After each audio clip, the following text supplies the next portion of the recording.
Hello, everyone, and welcome to Got Thrones, a Game of Thrones podcast. My name is Alexandra August, and with me, as ever, is my co-host, Johnny Kolizinski. Hey, folks. We are so excited to resume our House of the Dragon rewatch crash course that we're doing to prep for season 3 coming out at an undisclosed time in June. At the time of recording, HBO has announced that they will be releasing a trailer tomorrow, which kind of drives us insane.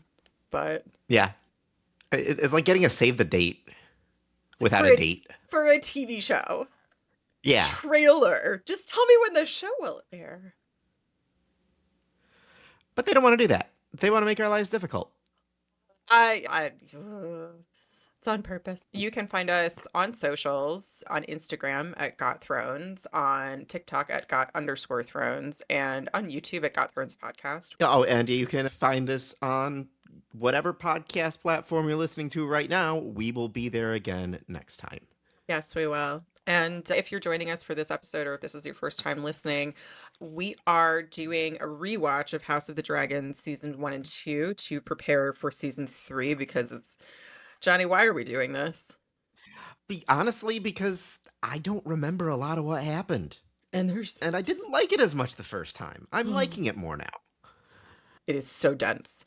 It like not only has it been like 4 years since I have engaged with this particular part of this content.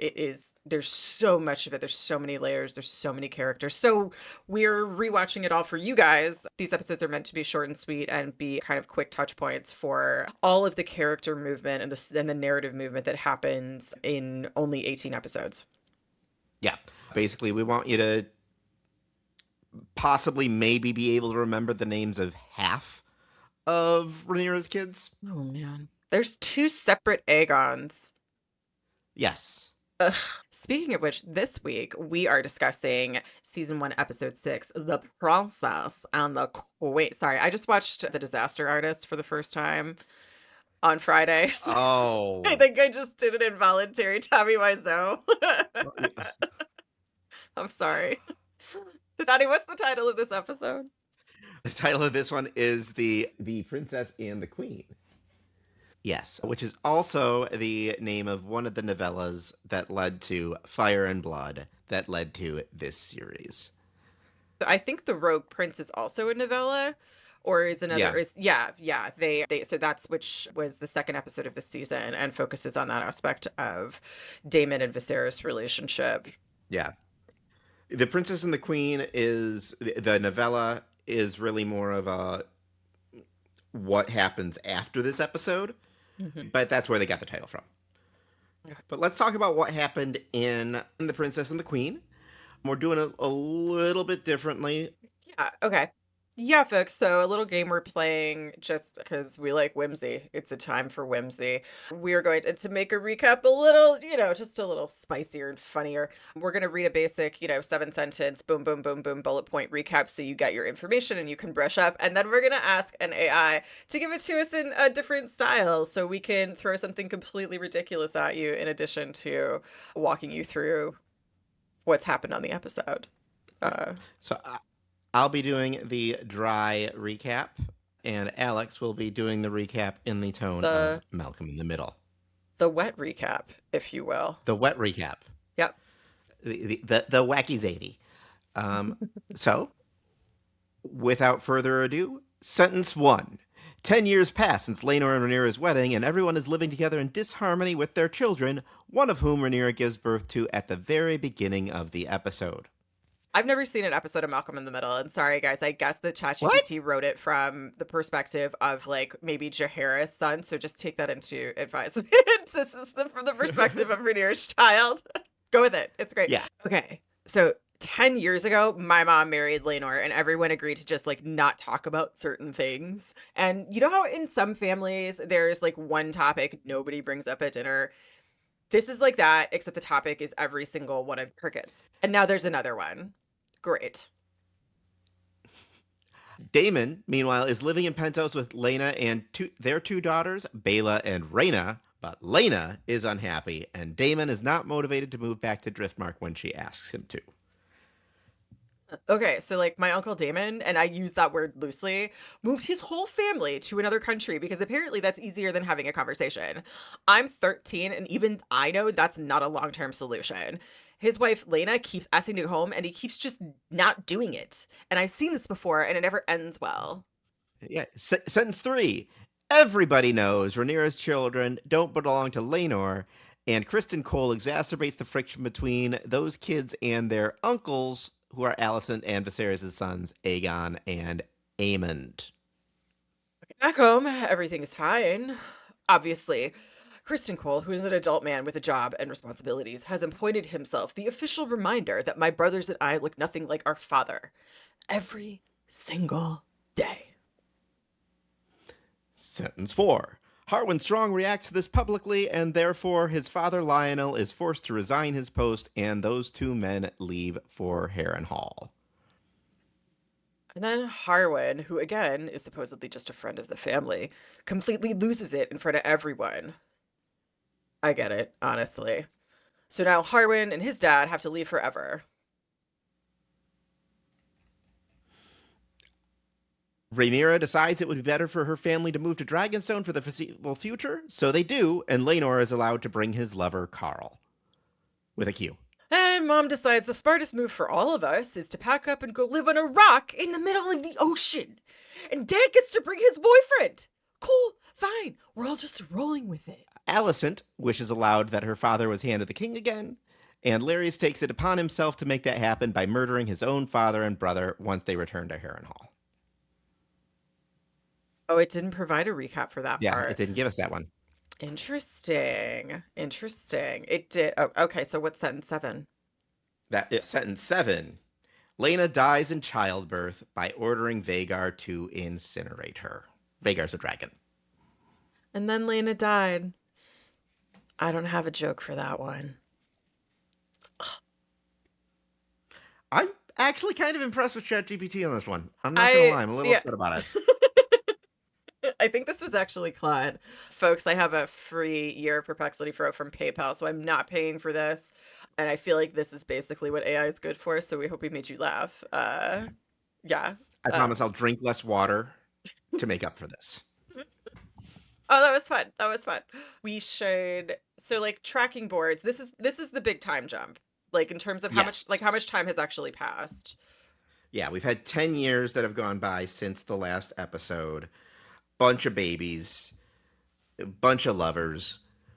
Yeah. Everybody, and nobody significant died in the aftermath, or in our little intermission. Nope. So basically, we are setting up from what was a schoolgirl fight into a full-on family feud. This was episode 5 was Millie Alcock and Emily Carey's last episode. So now Millie Alcock can be a Supergirl. So this is the first time we officially see Olivia Cook as Allison and Emma Darcy as Rhaenyra, and it's the Emma Darcy's first scene is giving birth to Joffrey, I think her youngest. Which what we need is was another 9 minutes of childbirth over the course of this episode. I think this is like there are so many labor screams. Yeah. It's not even the only one this episode. And this was Yeah, like a labor you could taste. Like they showed you that like it was just you felt every single bit of it. And like it's very well acted. I have not spent a lot of time, I have not given birth and I haven't spent a tremendous amount of time with women in labor. This sort of opening of sheer difficulty and then throughout the episode you get an understanding of what Rhaenyra has been living, what everyone's been living with for 10 years because it looks mm-hmm. miserable. Like Yeah. it's Alicent and Viserys and they're having kids and Rhaenyra and Laenor and they're having kids, but like are they having kids? Because they're definitely not. They are my tone, Yeah, like they don't look like and either Lenore side is of that not. family. Yeah, like it's just like painfully obvious and which is kind of another signal of that it just I don't know. It just seems so miserable, Johnny. That house seems It so does. miserable. Yeah. Let's talk specifically about who we met and who these kids are. On the right now, these are the ones who are in line for the throne.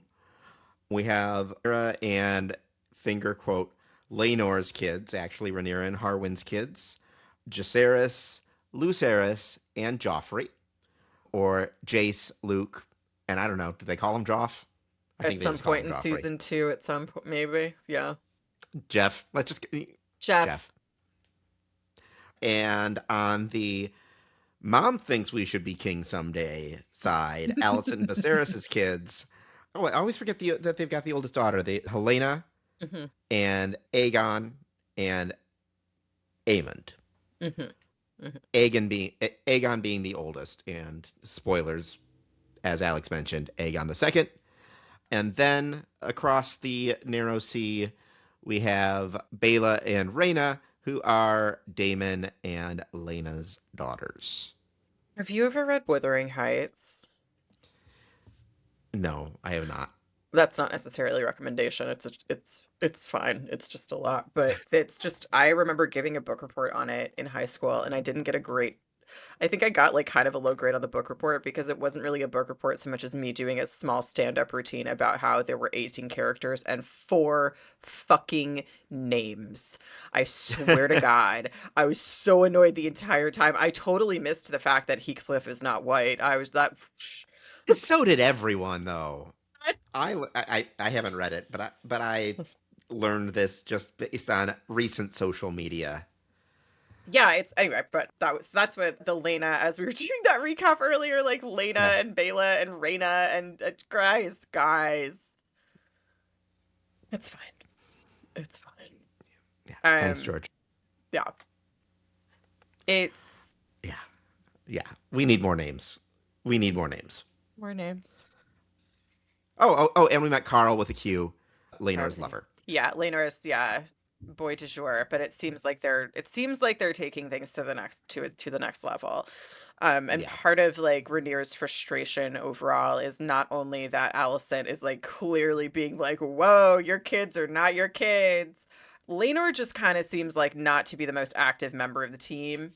He does not seem to like move with a sense of urgency when it comes to keeping up appearances and maybe acting in a particularly fatherly way to the kiddos, which is Hmm. why Harwin Strong is in the courtyard when they are practicing and sees Kristen Cole just be an absolute douche nozzle to the small children.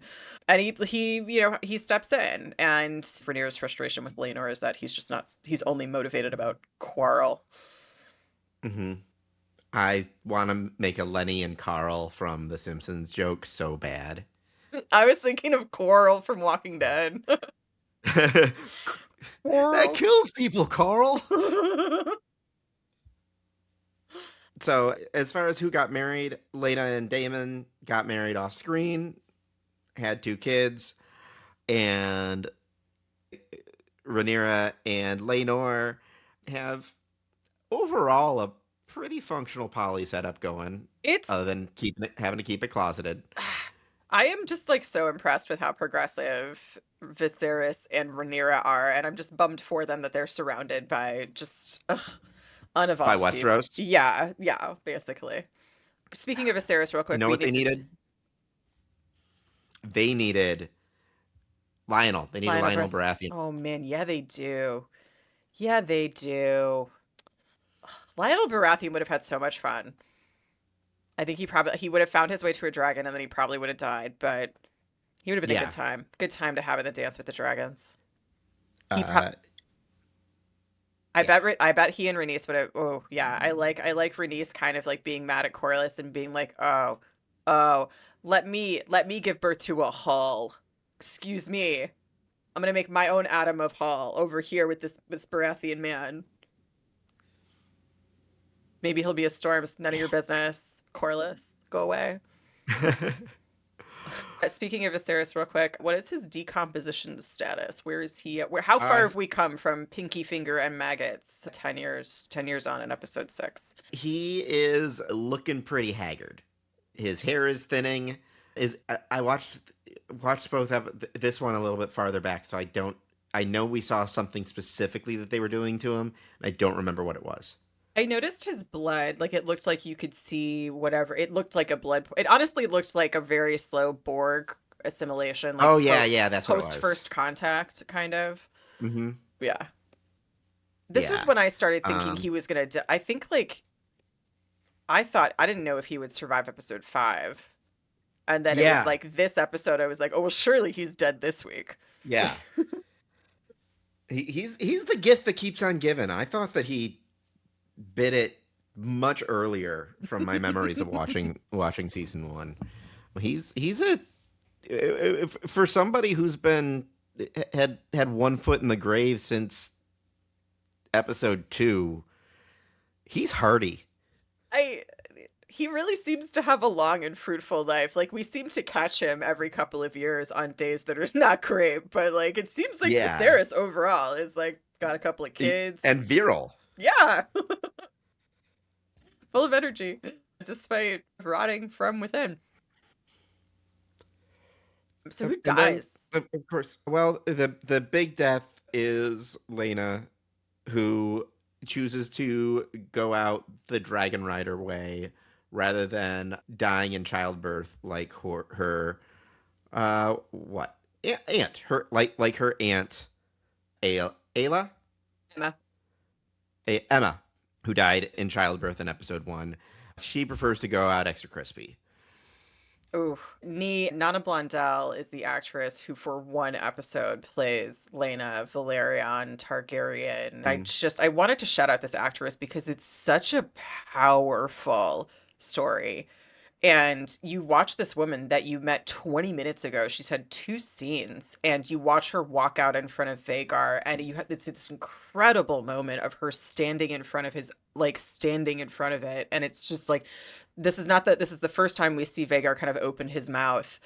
We see him the following episode with Aemon, but it was just so magnificent and so sad. Hmm. Yeah, it's tragic, and also makes me feel bad for Vagar. Yeah, like he doesn't want to. No. He's like kind of confused. Oh, Yeah.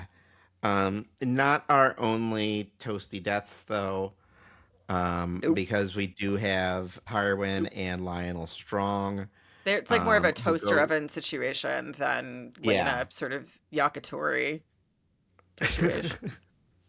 But yeah. That was a lot. Thanks, Alex. No, but those two die indirectly at the hands of their son and brother, uh, Larry Strong, who decides that what tends to happen to people at Harrenhal is they die. And my new best friend Allison want mentions, "Oh, these guys are kind of bugging me," so he kills them. Dude, He cuts out the tongues of some cutthroats, and then hires them to burn Harrenhal down for like the 18th time. which they successfully do because it's Harrenhal, and Harrenhal's like, man, it's been a minute. Yeah. Light him up.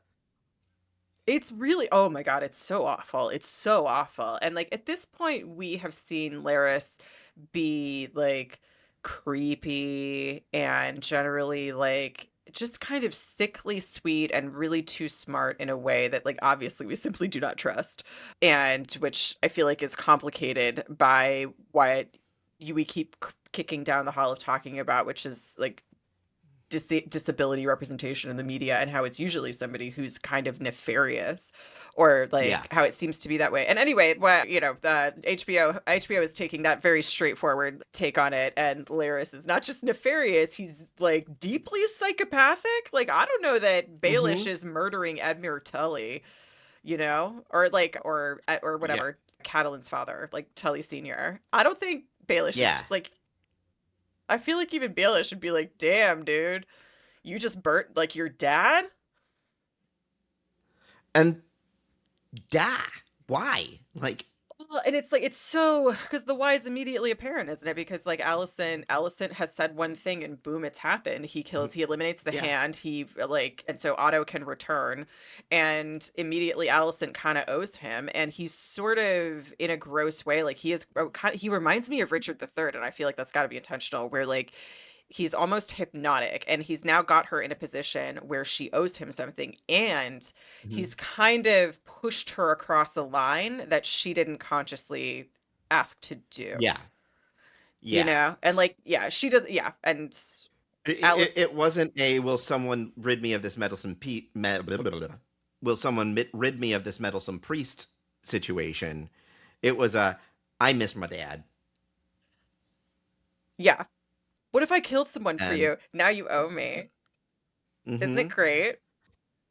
And the Allison, like, series yeah. would be very different if Alicent didn't have cute feet, as we'll find out later in the Oh season. man, or a taste for brown-haired men, Yeah. or the same taste as her best friend in men. Girl code. Seriously. I don't know if anybody who's listening to this is watching Summer House right now, but there's a lot of parallels between Scamanda West Side Story and Kristen Cole, Rhaenyra, and Allison. That's okay, Johnny. We can move on. Yeah. Anything else specifically you want to touch on from the episode? Nope. Nope. I think everything else that I want to say is covered in our final Okay. awards. Yeah, same here. Just wanted to leave us room All right. So as needed.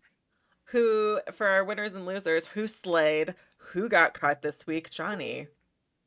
Who slayed? Um, I have to say that Larry Strong was the one who slayed, both literally, and that Slayed. he caused death. Yeah, he patricide, he fratricide. But also he put himself in a position where, as we were saying, Allison both owes him something and has to keep him close because now he's got blackmail. It's kind of like he's like a sentient like weapon. Like he's Badgie from Lower Decks, or From like lower text. yeah, or like yeah, like he, or I don't know. I don't know why I'm envisioning a glove, or like he's kind of a ring of power. Like for her, he's kind of like use me. It's great. You'll love it. I'll be Yeah. like there's that. It's really gross. But yeah, he's very good at his job. What about for you? Carl with a Q, man. Got a Okay. boyfriend, got to go to the Mm-hmm. cottage. Like Mm-hmm. I really feel like got got Rhaenyra to endorse his relationship. And invite him on vacation. Yeah, like he got asked to be at the table. This is, I feel like Yeah. for a man of his persuasion in Westeros, I don't know that it gets any better. Yeah. Who would you say was cut?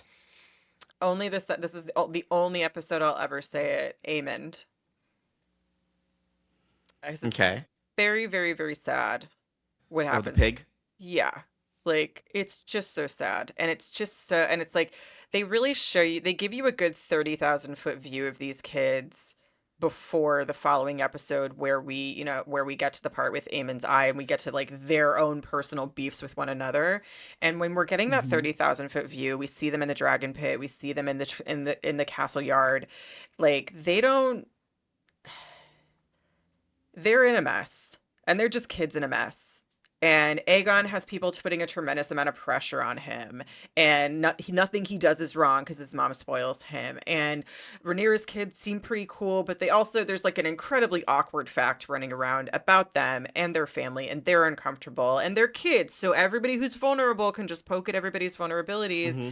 And Aemond, who already is deeply insecure and like very similar to A Knight of the Seven Kingdoms and Arion, and how Daron says like he was not always like this. You get the same. I feel like a little bit is the same of Aemon, and I felt so bad for him this week. That will change, Yeah. but for this week, I just really like. The pig thing is, for those who don't remember, he was the only one without a dragon, or of an age to have a dragon, who never bonded with one. And Rhaenyra's boys said, "Oh, we found you one," and then sent them out a a pig with fake dragon wings. I don't know. I don't think these kids really ever had a chance, and it's very sad. The kids always make me sad. Who was your most Uh, valuable parent oh, this week? Oh, first I got to do who I thought was cut.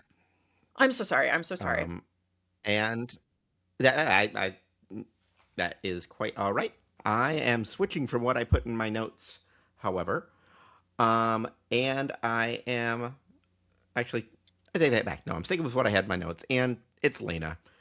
She had, even before the whole dying in childbirth thing, she did not have the voice that she wanted in her marriage. She had more of a voice than Damon's first wife, but was still definitely being dragged along, which is very interesting given that, we saw them flying their dragons together and things at the beginning, and there they were like equals. What about the most valuable parenting? I am gonna give it to Um, Harwin. okay. I I was 50-50 on that one. Um, I gave it to Lenore mostly because of the fact that he understood the situation and allowed it. And Yeah. while he wasn't as close to them as he could be, he was probably closer than Damon to his daughters. Yep. And accepted this is a scenario. Laenor doesn't need it to be about him all the time. Yeah. I think the first episode where neither of us gave it to Viserys. But he didn't do any parenting this episode. Viserys? Yeah. Viserys, you mean? Yeah, he didn't really. Like, this was one of the first episodes where I was just kind of like, oh, you're not really bringing it home, are ya? Yeah. So thanks, folks, and we will be back to talk about Driftmark in shortly.